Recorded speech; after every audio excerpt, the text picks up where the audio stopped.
Tiap bulan merasa uang gak pernah cukup. Waktu mau nabung, kadang ada kebutuhan mendadak yang bikin uang gak tahu kemana.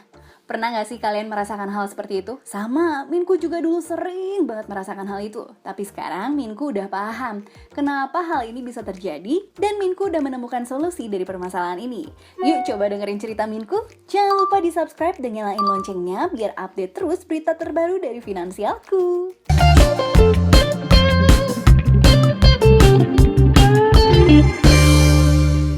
Minku dulu kayak gitu ya. Uang selalu habis tapi nggak tahu kemana. Tapi bersyukur banget sih, Minku udah berhasil stop kebiasaan buruk itu. Emang nggak mudah awalnya, tapi ini berhasil Minku lakukan. Waktu itu satu kebiasaan baru yang Minku lakukan adalah mencatat keuangan. Dari sana, Minku menemukan banyak banget hal-hal yang seharusnya nggak usah Minku beli, malah dibeli. Dan banyak banget kayak langganan-langganan yang sebenarnya nggak perlu, tapi Minku malah langganan gitu kan. Dan secara perlahan, hal tersebut menghabiskan uang Minku. Aduh, pokoknya nggak banget deh. Nah, kalau kalian punya permasalahan yang sama kayak Minku, coba deh kalian cobain buat catat keuangan seperti yang Minku lakukan. Oh iya nih, untuk teknis melakukan pencatatan keuangan ini, seringkali banyak orang yang nanya ke Minku beberapa hal ini. Coba disimak, siapa tahu pertanyaannya sama kayak yang kamu pengen tanyain ke Minku. Yang pertama, kapan sih sebaiknya melakukan pencatatan keuangan? Harusnya sih langsung catat. Sekarang ini udah enak banget. Kalau kamu catat keuangan di aplikasi Finansialku, ada fitur di aplikasi Finansialku yang bisa memungkinkan kamu untuk langsung catat pengeluaran kamu. Kamu bisa aktifasi widget aplikasi Finansialku di home handphone kamu.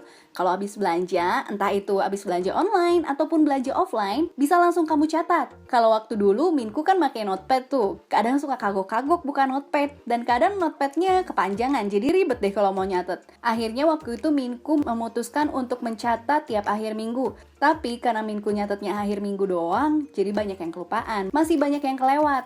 Kadang bingung sih, ini uang siapa? Kok tiba-tiba lebih? Kadang malah kurang, terus nyalahin tuyul deh. Yang kedua, kalau udah catat keuangan, catatannya harus diapain? Catatannya harus dibaca lagi, review lagi. Apa pengeluaran kamu udah on budget atau masih over budget? Salah satu fungsi catatan keuangan itu buat kontrol keuangan kamu, biar bisa tetap stick on budget. Misalnya di awal bulan kita buat catatan anggaran, terus dalam pelaksanaannya kita catat keuangan kita, setelah itu kita bandingkan apakah itu masih on budget atau enggak. Kalau manual memang sedikit ribet, bolak-balik aja lihat catatannya. Lakukan review harian atau mingguan. Tapi lagi-lagi, sekarang udah gampang banget. Di aplikasi Finansialku ini, kamu tinggal buat anggaran kamu di aplikasi Finansialku. Nah, setelah itu, kamu catat juga pengeluaran kamu di aplikasi Finansialku.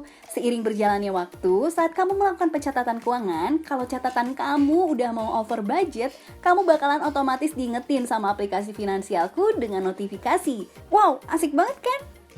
Yang ketiga, gimana caranya catat keuangan kalau punya banyak rekening?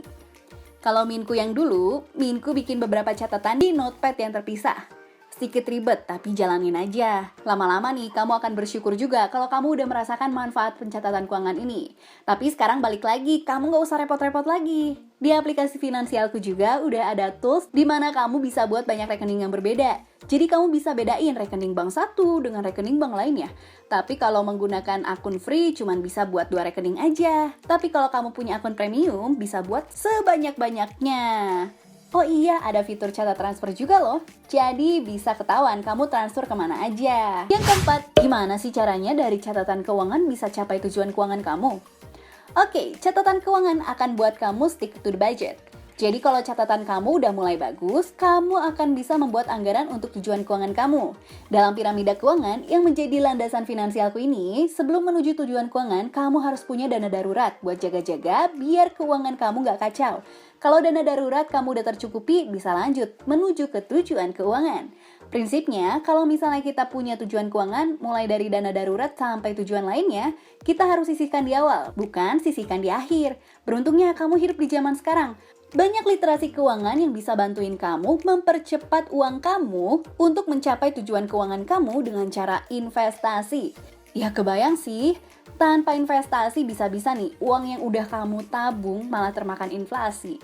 Tapi jangan sembarangan investasi, cari investasi dengan return sesuai kebutuhan. Kamu bisa dapat perhitungannya berapa return yang kamu butuhkan dengan aplikasi Finansialku. Yang kelima, gimana cara mencatat keuangan untuk investasi? Nah, yang ini sejujurnya sangat sulit untuk dilakukan secara manual. Kalau di aplikasi finansialku sih, kamu bisa langsung beli investasinya di sana. Nanti bunga yang dihasilkan dari investasi akan tercatat secara otomatis.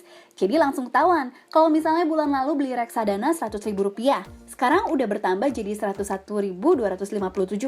Ini akan terjadi secara otomatis tanpa ganti-ganti catatan ataupun bolak-balik mantau platform investasi.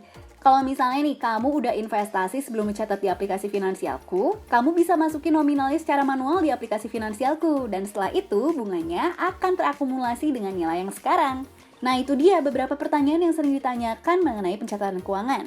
Kalau kalian masih bingung, coba yuk kita diskusi di kolom komentar. Kalau kalian ada request mau bahas apa nih di next episode, tulis juga di kolom komentar. Selamat mencatat, see you at the next video, bye-bye!